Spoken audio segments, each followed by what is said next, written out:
বিসমিল্লাহির রহমানির রহিম। সুধীবৃন্দ, আসসালামু আলাইকুম। আমি অবসরপ্রাপ্ত ব্রিগেডিয়ার জেনারেল মোহাম্মদ জহুরুল আলম আমার ইউটিউব চ্যানেল জহুরস ভয়েসে আপনাদের স্বাগত জানাচ্ছি।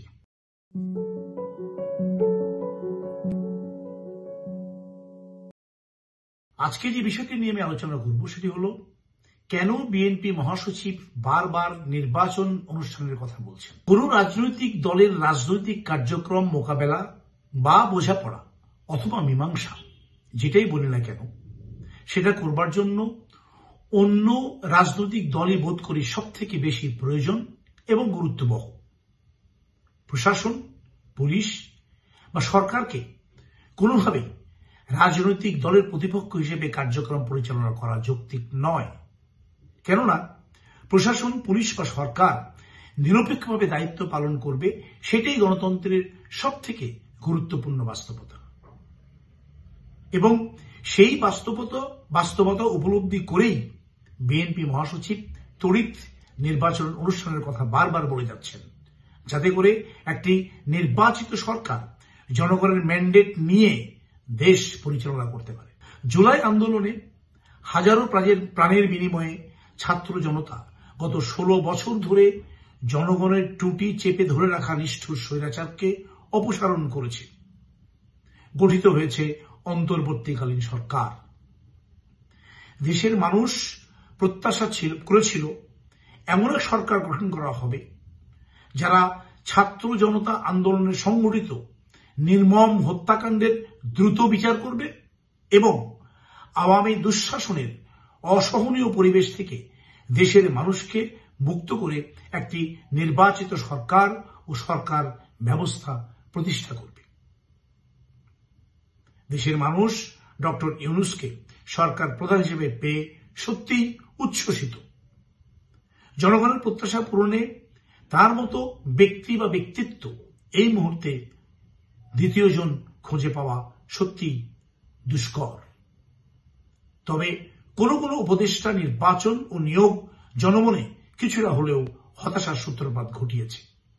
যাই হোক, অন্তর্বর্তীকালীন সরকারের গত প্রায় 5 মাসের কার্যক্রম পর্যালোচনা করলে গুরুত্বপূর্ণ যে বিষয়গুলো সামনে আসছে সেগুলো হলো, 1, এই সরকার নিরপেক্ষ আচরণ করতে গিয়ে স্বৈরাচারে রেখে যাওয়া পুলিশ ও প্রশাসন সহ রাষ্ট্রের সকল সংস্থায় কর্মরত আওয়ামী বান্ধব কর্মকর্তা কর্মচারীদের অপসারণ না করে বা কোন রকম শুদ্ধি অভিযান পরিচালনা না করে তাদের নির্বিঘ্নে কাজ করে যাওয়ার সুযোগ করে দিয়েছে।